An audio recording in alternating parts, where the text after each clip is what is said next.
ഇവിടെ ഇരിക്കുന്ന നിങ്ങളുടെ മനോമുകുരത്തിൽ ശ്രീനാരായണ ഭഗവാനുണ്ട് എന്നെനിക്കറിയാം.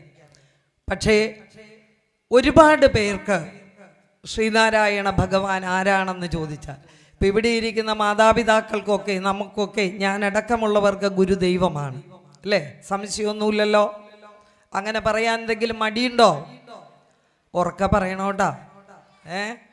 മടിയൊന്നുമില്ല അല്ലേ?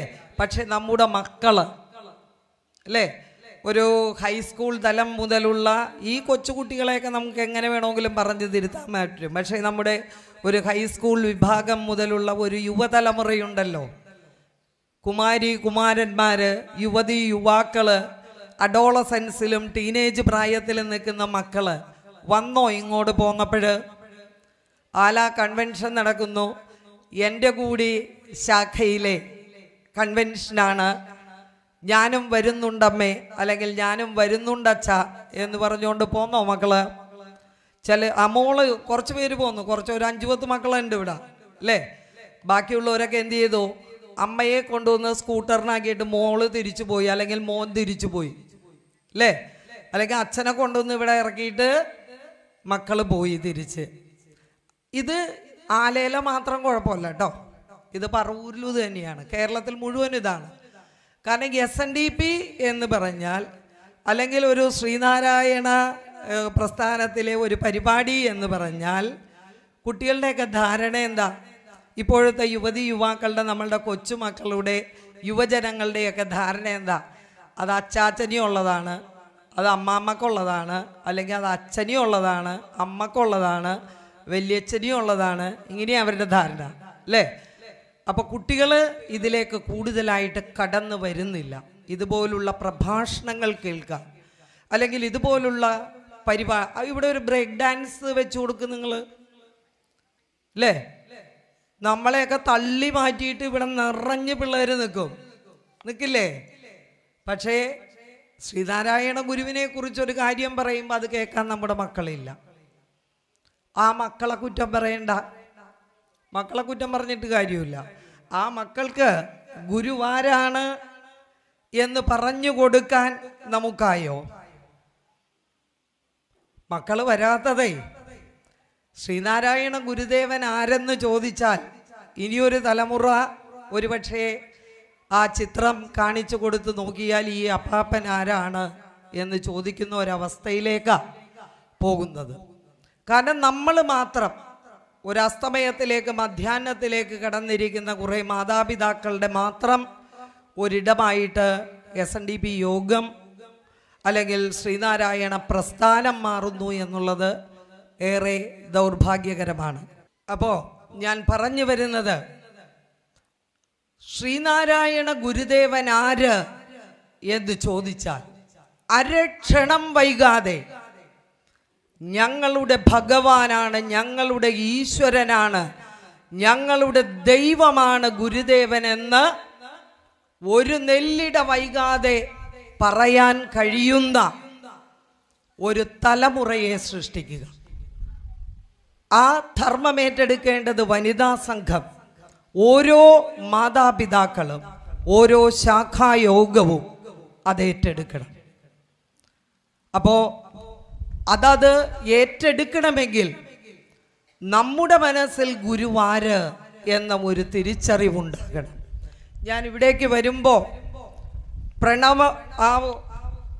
മൃത്യുഞ്ജയ ഹോമത്തിൻ്റെയൊക്കെ കാര്യങ്ങൾ പറയുന്ന ഒരു സന്ദർഭത്തിൽ ഞാൻ കേട്ടു, ശ്രീനാരായണ ഗുരുദേവൻ ആര് എന്ന് ചോദിച്ചാൽ ഒറ്റ ഉത്തരമേ ഉള്ളൂ, എൻ്റെ ദൈവമാണ്, എൻ്റെ മനസ്സിൽ പ്രകാശിക്കുന്ന ഈശ്വരനാണ്, എൻ്റെ ഗുരുവാണ്. എന്തുകൊണ്ട് എൻ്റെ ദൈവം, എൻ്റെ ഗുരു എൻ്റെ ദൈവമാണെന്ന് പറയുന്നു?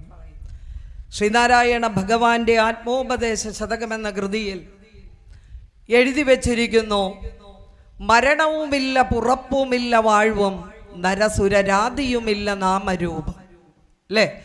ജനന മരണങ്ങൾക്കതീതമായി പ്രകാശിക്കുന്ന ഈശ്വര സ്വരൂപനാണ് ഗുരുവെന്ന് ആത്മോപദേശ ശതകത്തിൽ വെളിവാക്കുന്നുണ്ട്. ഇനി അത് മാത്രമാണോ?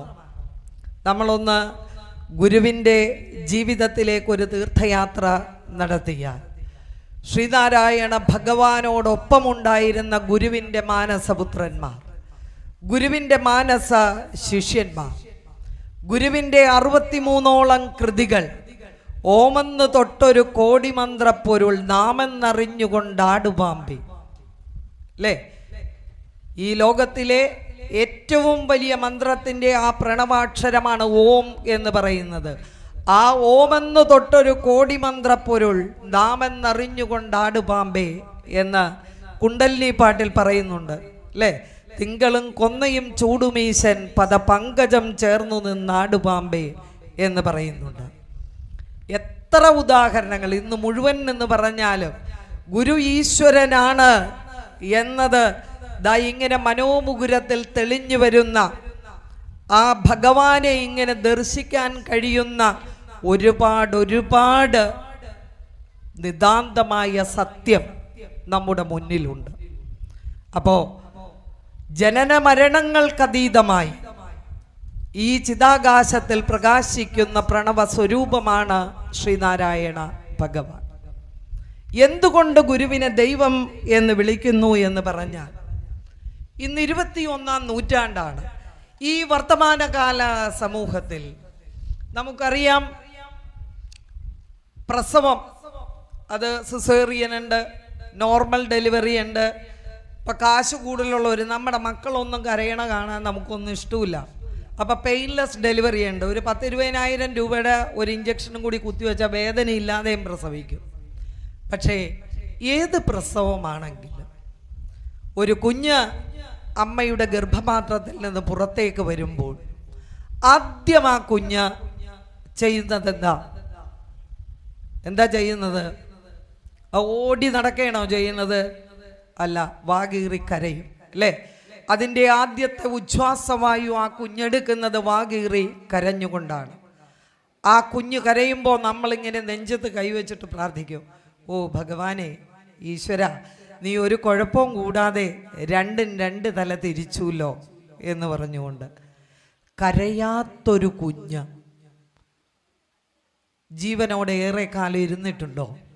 അതുകൊണ്ടാണ് ഈ അമ്മയുടെ ഗർഭപാത്രത്തിൽ നിന്ന് ഇങ്ങോട്ട് വലിച്ചെടുത്തിട്ട് ആ പൊക്കിൾ കൊടി അറുത്ത് കഴിഞ്ഞാൽ കരഞ്ഞില്ലെങ്കിൽ ഡോക്ടേഴ്സ് ഇങ്ങനെ പുറത്തിട്ട് അടിക്കും, തല കീഴാക്കി പിടിച്ചിട്ട് ഇങ്ങനെ ഇട്ട് ആട്ടും, ഒരുപാട് ശ്രമങ്ങൾ നടത്തും. കാരണം വിതിൻ സെക്കൻഡ്സ് കുഞ്ഞ് കരയണം. ഒന്നുകിൽ കരയാത്ത കുഞ്ഞ് ചാപിള്ളയാണ്, അല്ലെങ്കിൽ ചത്തതിനൊക്കുമേ ജീവിച്ചിരിക്കലും ഒരു മാംസപിണ്ഡമായി ചലിക്കാൻ കഴിയാതെ, സംസാരിക്കാൻ കഴിയാതെ കുറച്ച് മണിക്കൂർ, ചിലപ്പോൾ കുറേ നാള്, കുറച്ച് കാലം അങ്ങനെ ഒരു മാംസപിണ്ഡമായി കിടക്കുമെന്നുള്ളതാണ്. അപ്പോൾ ഈ നാണുവെന്ന കുഞ്ഞ് പൊന്നിൻ ചിങ്ങമാസത്തിലെ പൊന്നിൻ ചതയ നക്ഷത്രത്തിൽ കുട്ടിയമ്മയുടെ വയറ്റിൽ നിന്നും ഭൂജാതനായപ്പോൾ കരഞ്ഞിട്ടുണ്ടോ? കരഞ്ഞിട്ടുണ്ടോ? കരഞ്ഞിട്ടില്ല, അല്ലേ? കാരണം പതിച്ചു വന്ന് പറയുന്നത്, കൃഷ്ണനമ്മാവനും മാടനാശാനും ഇങ്ങനെ ഉലാത്തുമ്പോൾ പതിച്ചു വന്ന് പറയുന്നത് എന്താ? അതായത് കുട്ടിയമ്മ പ്രസവിച്ചു, പക്ഷേ കുഞ്ഞ് കരഞ്ഞിട്ടില്ല. ഒരുപാട് ആശങ്കയായി. അവരിങ്ങനെ മുറ്റത്തുലാത്തുകയാണ്. ആ സമയത്ത് 1 മണിക്കൂർ കഴിഞ്ഞ് വീണ്ടും പതിച്ച് പറയുന്നുണ്ട്, കുഞ്ഞ് കരഞ്ഞില്ല എങ്കിലും കൈകാലിട്ടടിച്ച് കളിക്കുന്നുണ്ട് എന്ന് പറഞ്ഞു. ആ നാണുവെന്ന കുഞ്ഞ് നാണു നാരായണനായി, നാരായണ ഗുരുവായി, ശ്രീനാരായണ ഭഗവാനായി മാറി.